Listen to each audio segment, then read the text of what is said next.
गिबि गिबियावनो बयखौबो आंनि चेनेलाव बरायनानै लानाय जाबाय। नोंथांमोना सानफ्रोमबोनि खौरां मोननो थाखाय आंनि एसबि रादाब इउटिउब चेनेलखौ साबस्क्राइब खालामनानै लादो। लोगोसे खौरांखौ मोजां मोनोब्ला लाइक, कमेन्ट आरो शेयार खालामनानै होदो। आंनि खौरां फोसावनायखौ मोजां मोनगोन आरो खौरांफोरखौ जोबजासे खोनासंलांगोन होननानै आसा खालामनाय थाबाय। दानिया नोंथांमोना दिनैनि खौरांफोरखौ खोनासंलांदो।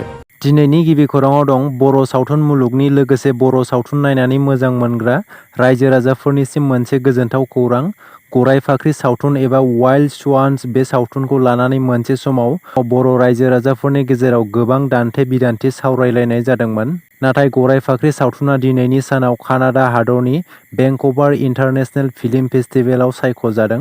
बर'नि गेजेराव गराय फाख्रि सावथुनानो गिबिसिन भेंकुभार इन्टारनेशनेल फिल्म फेस्टिभेलाव सायख'जादों होननानै मिथिनो मोननाय जादों। रजनी बसुमतारी बिथांनि बिथोन होनाय बे गराय फाख्रि सावथुनाव फावगिरि महरै संगिना ब्रह्म, हेलेना दैमारि, मिथि नार्जारी आरो डक्टर अनजालि दैमारि बिथांमोना फाव खालामदों। गराय फाख्रि सावथुना इन्टारनेशनेल फिल्म फेस्टिभेलाव जायगा मोननो हानाय आरो जाफुंसारनायनि सायाव बिथां रजनी बसुमतारीया गोजोननाय फोरमायदों। मोनसे सोमोनांथाव जाथाय सासे आबादारिनि जिउखौ गासै 5,000 इन्जेक्सन थुनानै रैखाथि होनो हादों। देहा फाहामगिरिनि नाजानायाव सासे आबादारिनि जिउखौ रैखाथि होनो हादों। मिथिनो मोननाय बायदिब्ला सासे आबादारिया 600 मिलिलिटार एम्फौ बुथारग्रा मुलिखौ मोनजाफ्लांदोंमोन। आबादथिलियाव एम्फौ बुथारग्रा मुलि सारनायाव बे जाथाया जादोंमोन। 24 सानसिमाव आबादारिनि देहायाव गासै 5,000 इन्जेक्सनखौ थुनाय जादोंमोन। बे सोमोनांथाव जाथाया जादों राजस्थानाव। सा-सानजा भारत नागालेन्ड रायजोनि गिबिसिन मेडिकेल फरायसालिमायाव थाखो फोरोंथाय होनायखौ जागायबाय। नागालेन्ड रायजोनि गिबिसिन मेडिकेल फरायसालिमा Nagaland institute of medical science and research एबा सुंद'यै NIMSR आव गिबि बेट्सनि फरायसाफोरखौ फोरोंथाय होनाया जागायबाय। बे मेडिकेल फरायसालिमायाव गासै सा 100 MBBS फरायसाफोरा सोलोंथाय लाबाय। बेनिनो सा 85 फरायसाफोरा नागालेन्डनि आरो गासै सा 15 फरायसाफोरा गुबुन हादरनिफ्राय सोलोंथाय लाफैबाय। बिटिआर गोरोबथानि दफा बायदियै आद्रा थानाय बारग' NDFB फोरनि मुंख्लं नखरफोरा अनसुंथाइखौ मोनजोबगोन आरो एबसुनि सोमावसारनायाव मुंख्लं जानाय नखरफोराबो अनसुंथाइखौ मोननो हागोन।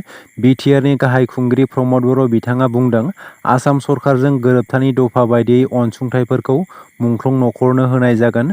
प्रमद बर' बिथाङा बुंबावदों, गासै मुंख्लं नखरफोरनो अनसुंथाइ होनायनि सायाव सावरायनाया सोलिगासिनो।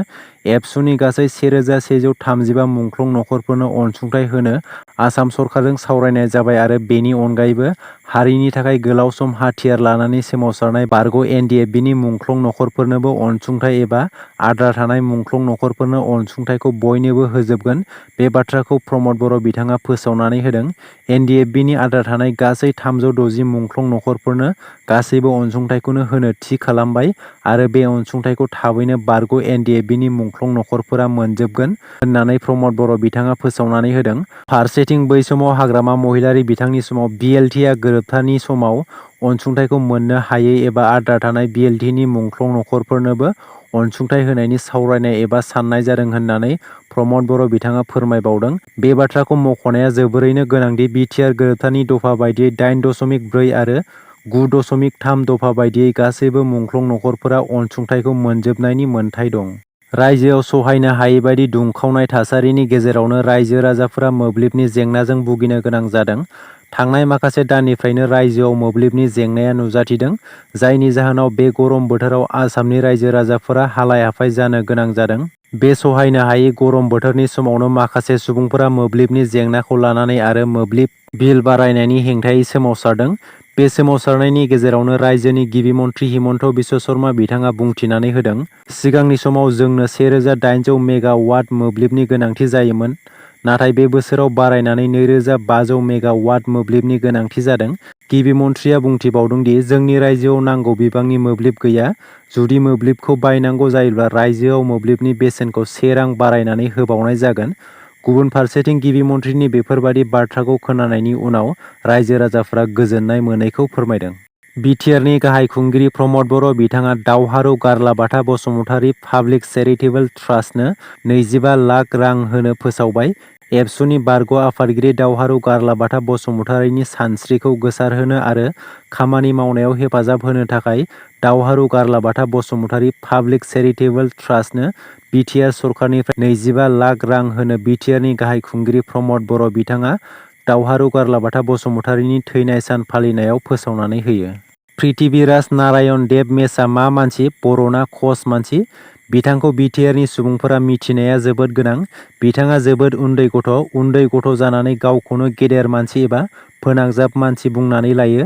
बिथाङा जायखिजाया जाथायखौ गोख्रों जाहोन खालामना लायो। बबेबा मोनसे राजखान्थिनिफ्राय रां आरजिना लानो नाजायो। बैफोर गोख्रों बाथ्राखौ बुंदों बिटिआरनि मावफुं सोद्रोमा राकेश ब्रह्म बिथाङा बुंबावदों, फैगौ बिटिआर बिसायख'थियाव सालाकाथिनिफ्राय टिकेटखौ हाग्रामानिफ्राय नागिरदों।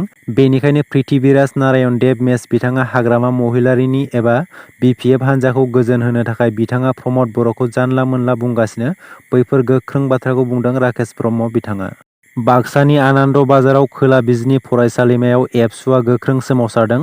बड'लेण्ड मुलुगसोलोंसालिमानि भाइस चेन्सेलर लाइस्राम लादु सिंहखौ बोखारनांगौनि दाबिजों गोख्रों सोमावसारदों। सोमावसारनाया जोबनायनि समाव जिल्ला बेंगिरि, डिस्ट्रिक्ट कमिसनारनि हेफाजाबजों रायजो बेंगिरि आरो गिबि मन्थ्रिनिसिम मेम'रेन्डाम दैथायहरनाय जायो। नोंथांमोना गोबाङानो मिथिखागौदि बड'लेण्ड मुलुगसोलोंसालिमानि भाइस चेन्सेलर लाइस्राम लादु सिंहआ गोबां गेना-खान्थि आयेन बेरेखायै बड'लेण्ड मुलुगसोलोंसालिमायाव खामानि मावगासिनो। बेखौ लानानै गोबां सोमावसारनाया सोलिगासिनो आरो लाइस्राम लादु सिंहखौ थाबैनो बोखारनानै गोदान भाइस चेन्सेलर थिसननांगौनि थाखाय दुलाराय बर' फरायसा आफादआ गोख्रों दाबि खालामदों। जायफोरनि नखराव गेस सिलिन्डार दं बेनि थाखाय मिथिनो गोनां खौरां। जायफोर नखराव गेस कानेक्सन दं बिथांमोना थाबैनो आधार कार्डखौ जमा खालामनांगौनि बिथोन फैदों। जायफोरना गेस कानेक्सन दं बैसोर बिथांमोना फैगौ 30 सेप्तेम्बर खालारनि गेजेरावनो आधार कार्डखौ जमा होनो नांगोन। 30 सेप्तेम्बरनि सिगांनो नोंथांमोना आधार कार्डखौ लिंक खालामनांगोन। कनजिउमार नाम्बारजों नोंथांमोना आधार कार्डखौ लिंक खालामनांगोन। रायजोनि गिबि मन्थ्रि हिमन्त बिश्व शर्मा बिथाङा फोसावनानै होदोंदि रायजोआव 2026 मायथाइनि गेजेराव 1000 दालां बानायनाय जागोन। मैया एबा 7 सेप्तेम्बर खालि गिबि मन्थ्रि बिथाङा बराक भेलियाव लुफुंनाय गोदान दालांखौ बेखेवनानै होयो। दिनैनि खौराङा एसेनोसै। आसा खालामो नोंथांमोना खौरांखौ खोनासंनानै मोजां मोनबाय। खौरांखौ मोजां मोनदोंब्ला मोनसे लाइक खालामदो। लोगोसे सानफ्रोमबोनि खौरां मोननो थाखाय आंनि एसबि रादाब इउटुब चेनेलखौ साबस्क्राइब खालामनानै लादो। गोजोन्थों।